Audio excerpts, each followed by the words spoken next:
Hi, this is Jim Hackridge, and this is my talk about the difference between the U.S. and the Chinese school system. In the U.S., as you know, we maintain diversity and inclusion. Diversity in this case means all children and all children who can benefit from our schools, even handicapped, special needs, race doesn't matter, whatever. Inclusion is also basically keeping everybody in.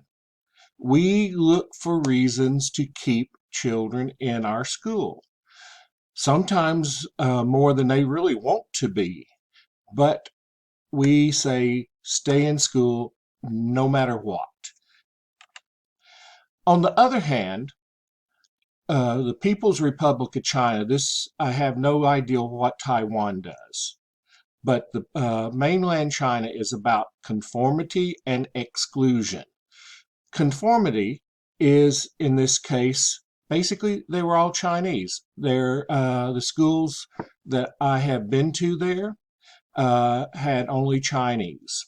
Um, they they would sometimes say, "Well, this child is Han, or this child is Manchu."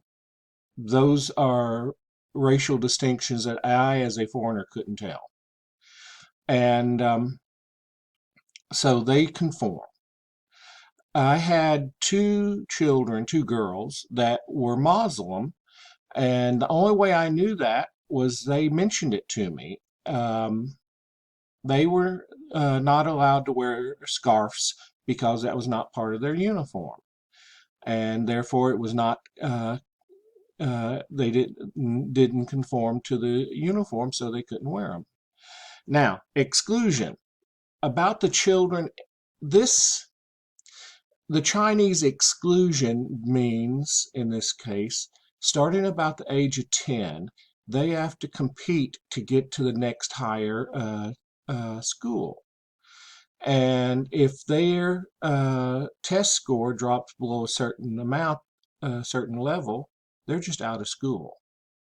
And then they're ranked by their score, and a student can get a better school the higher the rank. The school I taught at, was the number two school, so I had basically the second level students. Now, after five times, these children were 15 to 19 years old. After having been excluded, weeded out five times, they were actually extremely good students. And I had no problem with them at all. Very good. They had very little discipline problems because they all had competed to get there and wanted to be there. Chinese exceptionality. I dislike that word. Let's use special needs. The special needs children, to be blunt, I never saw any in China. Of course, here, if they're able to do any work at all in the American school system, they put them in a normal classroom, which is great. But at the school I was teaching at, they had no way of getting a handicapped child, say somebody in a wheelchair, to a classroom because it was all staircase, no um, um, elevators. It just wasn't possible.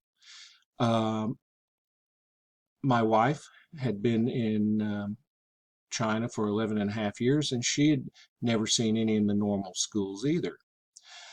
I spoke once to my supervisor, and he told me that they had special schools, and he sort of just blew over it. And, well, I never saw any special schools. Anyway, this is just a short presentation, and thank you very much for listening to me.